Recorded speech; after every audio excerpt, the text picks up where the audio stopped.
नमस्कार छात्राओं, आज हम हिंदी की द्वितीय वर्ष की कक्षा में रीतिबद्ध काव्य की विशेषताओं के बारे में चर्चा करेंगे। इससे पूर्व मैंने आप लोगों को पहले वीडियो में रीतिबद्ध काव्य की कुछ विशेषताओं के बारे में बताया था और आज मैं आप लोगों को उसके आगे की विशेषताओं के बारे में बताऊंगी कि रीतिबद्ध काव्यधारा के जितने भी कवि थे उनके काव्य की क्या विशेषताएं थीं।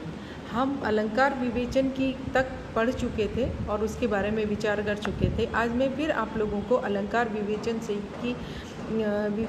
ही अपने इस कक्षा को हम प्रारंभ करेंगे। रीतिबद्ध कवियों ने जितने अलंकार ग्रंथ लिखे उतने संभवतः संस्कृत काव्यशास्त्र में भी नहीं लिखे गए। अपनी प्रतिभा का परिचय देने में अधिकांश रीति ग्रंथकारों ने अलंकार ग्रंथों का प्रणयन किया था। ये था उनका अलंकार के प्रति प्रेम। और आगे हम देखते हैं कि छंद विवेचन। पाठकों को कविता में प्रयुक्त होने वाले छंदों की जानकारी कराने के उद्देश्य से रीतिबद्ध कवियों ने छंद विवेचन करने हेतु ही रीति ग्रंथों की रचना की थी। अगली विशेषता है रीतिबद्ध कवियों की शास्त्रीय परंपरा। रीतिबद्ध कवियों ने शास्त्रीय पद्धति पर रीति निरूपण करते हुए लक्षण ग्रंथों की रचना की। रीतिबद्ध काव्य शास्त्रीय सीमाओं में बंधा हुआ काव्य है, अतः उसमें भाव, रस, नायिका भेद, अलंकार आदि का निरूपण काव्य शास्त्रीय परंपरा के अनुरूप किया गया है।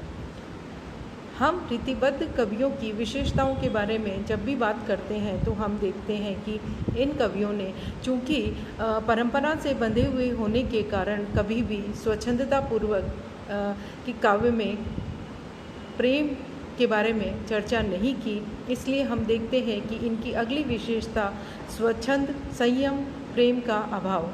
रीतिबद्ध कवियों का प्रेम चित्रण साहित्य शास्त्र द्वारा चर्चित रूढ़ियों, परंपराओं और कवि समयों के अनुसार होता रहा है। उसमें उन्मुक्त रूप से हृदय का स्पंदन नहीं आ सका है। जहाँ हम देखते हैं कि हम किसी भी विशेषता को या किसी भी बात को जब रूढ़ी या परंपरा में बंधे हुए व्यक्त करना चाहते हैं तो उसमें वह स्वच्छंदता या हृदय के भावों का वह भाव व्यक्त नहीं हो पाता है जो हम देखते हैं कि बिना किसी परंपरा में बंधे हुए जब किया जाता है। इसलिए हम कह सकते हैं कि उनके काव्य में उन्मुक्त रूप से हृदय का स्पंदन नहीं आ पाया।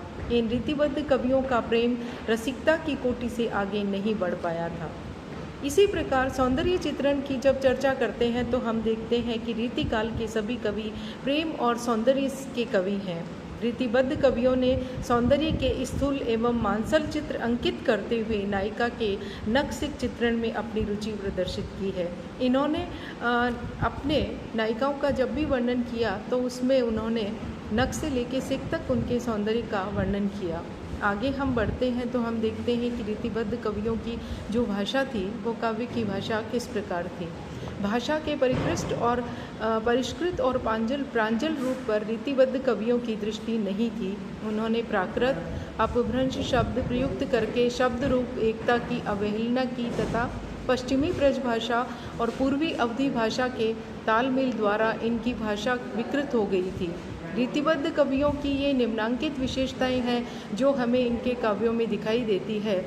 इस तरह हम कह सकते हैं कि परंपराओं से बंधे होने के कारण रीतिबद्ध कवियों ने अपने काव्य का सृजन किया और उनके काव्य में हमें निम्नांकित विशेषताएं देखने को मिलती है। नमस्कार छात्राओं, आज इस वीडियो में हम इतना ही रीतिबद्ध काव्य की विशेषताएं यहाँ पर समाप्त हो जाती है। नमस्कार।